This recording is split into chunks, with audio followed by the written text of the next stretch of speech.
പണിക്കർ സാറെ എങ്ങക്കറിയോ? മാമ്പറയ്ക്കൽ അമ്മദാലി. മോളിവുഡിന്റെ ബോക്സ് ഓഫീസിൽ record break ചെയ്യണമെങ്കിൽ ഒരു മികച്ച തിരക്കഥയുമായി ഒരൊറ്റയൊരാളെ മാത്രം ഇറക്കിവിട്ടാൽ മതി. മലയാളത്തിന്റെ ബോക്സ് ഓഫീസ് കിങ് ഒരേ ഒരു മോഹൻലാൽ.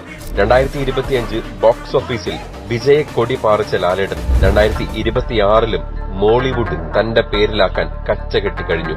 2025 അവസാനിക്കും മുൻപ് ദിലീപിനൊപ്പം ഭാ ബായിലൂടെ ബോക്സ് ഓഫീസിൽ തീപ്പൊരി പടർത്താനായി ഒരു എക്സ്റ്റൻഡഡ് ക്യാമിയോ റോളിൽ ലാലേട്ടൻ എത്തുന്നുണ്ടെങ്കിൽ അടുത്ത കൊല്ലം അത് പൃഥ്വിക്കൊപ്പമാണ്. ഖലീഫയുടെ പ്രൊമോ വീഡിയോയിൽ പ്രതിപാദിച്ച മമ്പറക്കിൽ അഹമ്മദ് അലി എന്ന മരണമാസ് കഥാപാത്രമായിട്ടാണ് ലാലേട്ടൻ എത്താൻ പോകുന്നത്.